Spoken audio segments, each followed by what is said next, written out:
So ayan, makikita nyo po, napakarami pong kawayan yan mga kaparm. Kaya kung makikita nyo, ay napakaganda na itong property na to. At ito po, di ko po alam kung anong tawag dito, pero ang nasabi po sa akin ay kinakain daw po nila ito.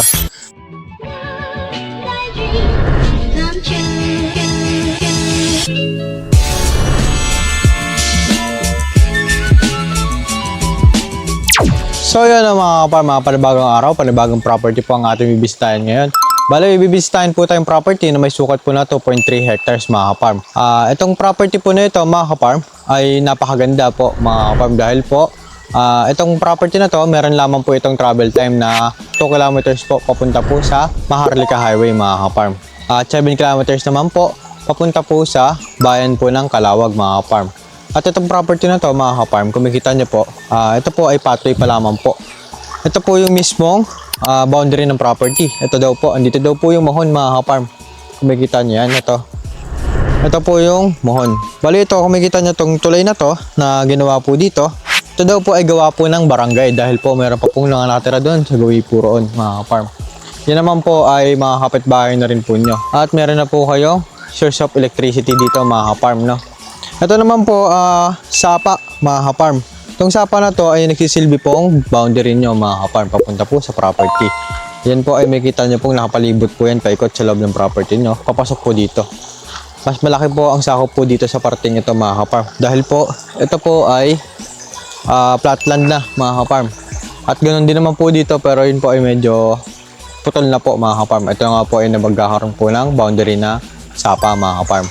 Itong pathway na to mga kaparm ay meron po tayong lalakarin na 200 meters. Yung 100 meters po na nasa unahan ay meron po itong nagmamayari mga kaparm. Kumbaga ayun po yung magsisilbi ng right of way. Pagdating sa right of way po na ito, isi-settle pa po natin yan mga kaparm tungkol po dyan sa right of way. Kung ito po ay papabayaran o kaya ay lilibre na po mga kaparm.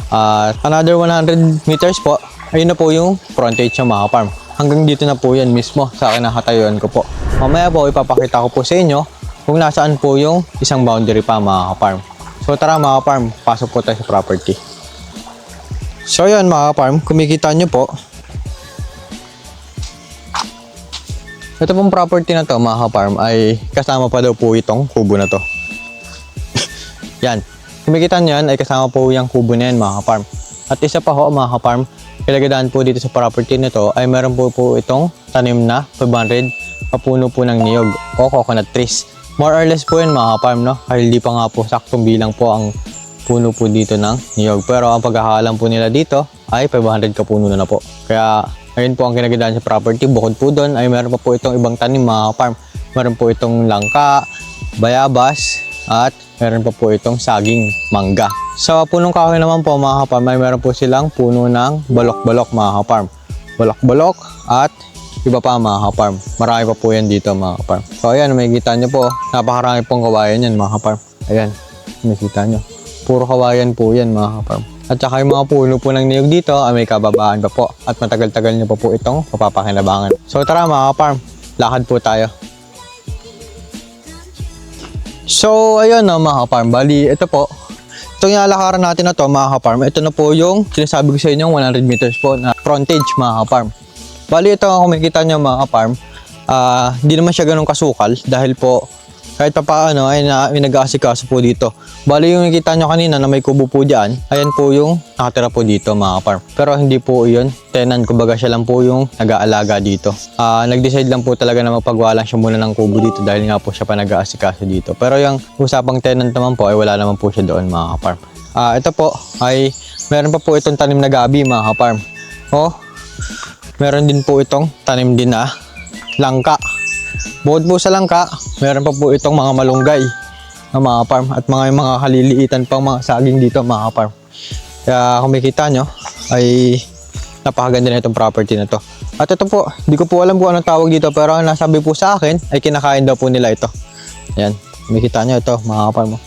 Kinakain daw po nila ito yung mga puno, yung dahon po nito, yung puno po ba na ito ay nakakain daw po ito mga farm. So yun na mga farm, bali ito po yung nagsisilbing boundary po ng property. Ito malaking puno po na ito mga farm. Ayan daw po ang boundary ng property. Andito daw po yung mohon mga farm. At papasok na daw po yan doon sa loob mga ka-farm. Kaya sa mga nagtatanong po kung nasan po ang boundary, ito na po yung mismong boundary. At yung kabilang boundary naman po ay doon po sa may tulay mga ka-farm. Ayan, kung makikita nyo, napakaganda po na itong property na ito mga ka-farm. At bukod po doon, meron pa po ditong silang solar na ilaw. Yan o. May mga ilang pirasong solar din po yan, papasok po dun sa loob. Hanggang dun po sa may tulay mga ka-farm. At pagliban naman po ng tulay, meron pa rin po another na solar dito mga ka-farm. Yan po ay galing po sa barangay dito mga ka-farm. Kaya hindi po ito napapabayaan dahil po ito ay meron pong mga solar kahit sa looban po mga ka-farm. At ang kinagandaan dito, may mga kapitbahay po kayo. Bukod po doon sa bungad na meron pong pinapatay yung bahay dito mga ka-farm o yung katabi niyo pong property na magbibigay po sa inyo ng right of way. Yan naman po ay magiging kapitbahay niyo na rin po. At ito pa mga ka-farm, napakalapit po nito sa school mga ka-farm. Meron lang po itong 300 meters po mga ka-farm ang layo papunta po dito sa property. Kaya napakalapit po ng eskwelahan dito. So ayun na mga ka-farm, mapag-usapan po natin yung documents na itong property na to. Bali, ang documents po ng property na to mga ka-farm ay meron na po itong TCT. Kumbaga ito po ay malinis na ang documents na itong property na to mga ka-farm. At bukod po doon mga ka-farm, updated land tax din po ito mga ka-farm. At ang ginagandaan po dito ay meron po itong lot plan. Ang reason to sell naman po ng owner na ito ay matanda na po kasi si seller mga ka-farm. At ito po ay retired teacher na mga ka-farm. Kaya ito po ay pinabebenta na dahil di na nga po kayang asikasuhin na itong property na to, no? Kaya may pinabebenta na po ng mismong may-ari itong property. Ito po ay 70 years old na mga ka-farm, kaya hindi na po talaga kaya niyang asikasuhin itong property na to. Kaya tungkol naman po sa land tax nito o yung amilyar na itong property na to, ay bayad naman po ito dahil po ang asawa po nito ay nagtatrabaho po sa munisipyo mga ka-farm. Kaya sa mga interested buyer natin dyan mga ka-farm ay tumawag lang po kayo sa number po na makikita nyo sa inyong screen and sa WhatsApp and Viber po para sa mga karagdagang impormasyon gusto nyo pong malaman patungkol sa property na to. So muli mga ka-farm, isang magpalang araw po sa ating lahat. God bless all po.